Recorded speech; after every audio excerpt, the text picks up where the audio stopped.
வணக்கம். இன்னைக்கு நான் சொல்ல போகிற டாபிக் வந்துட்டு தைராய்டு கிளாண்ட் பற்றி.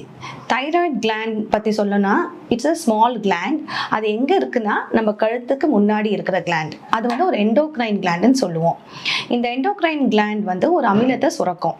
காலையில் ஒரு சர்க்காடியன் ரிதம்னு இருக்குது. நம்ம கண்ணு விழிச்ச உடனே அதுலேருந்து ஒரு சுரபி வந்துட்டு உற்பத்தி ஆகி அது நம்ம எல்லா உறுப்புக்கும் ஒரு பெட்ரோல் மாதிரி, ஒரு ஃபியூவல் மாதிரி அது நல்லா உற்பத்தி ஆச்சுன்னா நம்ம நல்லா எனர்ஜெட்டிக்காக இருக்கலாம்.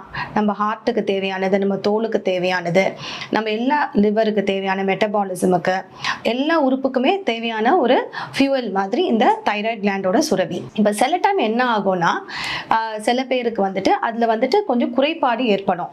அதை வந்து நம்ம ஹைப்போ தைராய்டிசம் இல்லைன்னா அது வந்து ஜாஸ்தியாக உற்பத்தி ஆகுறதுக்காக ஹைப்பர் தைராய்டிசம், அந்த மாதிரி ரெண்டு விதமான ஒரு நோயின்னு சொல்ல முடியாது, ஒரு குறைபாடு வரும். அதை வந்து நம்ம வந்து சிம்டம் வச்சு ஒரு ஃபிசிஷியனாக பேஷண்ட்டோட சிம்டம் வச்சு ப்ளஸ் எக்ஸாமினேஷன் வச்சு அதுக்கப்புறமா சில பரிசோதனைகள் தைராய்டு ப்ரொஃபைலுன்னு இருக்குது, அதை செஞ்சு பேஷண்ட்டுக்கு தைராய்டில் பிரச்சனை இருக்கா இல்லையான்றதை நம்ம கண்டுபிடிக்கலாம்.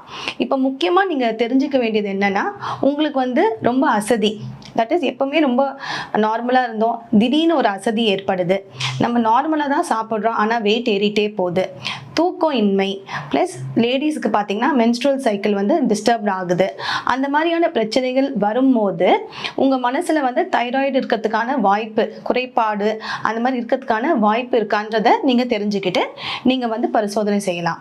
அதே மாதிரி ஹைப்பர் தைராய்டிசமில் வந்து நம்ம வந்து ஒரு படப்படப்பு, எல்லாமே மெட்டபாலிசம் நம்மளுக்கு அதிகமாகுது, ஒரு படப்படப்பு இருக்குது, நம்ம நல்லா தானே சாப்பிட்றோம் ஆனால் வெயிட் கம்மியாயிட்டே போகுதே, மோஷன் வந்து ஒரு தடவைக்கு மேலே லூஸ் மோஷன் மாதிரி, அந்த மாதிரி ஏதாவது இருந்ததுன்னா உங்களுக்கு ஹைப்பர் தைராய்டு மாதிரி இருக்கிறதுக்கான வாய்ப்புகள் இருக்கலாம்.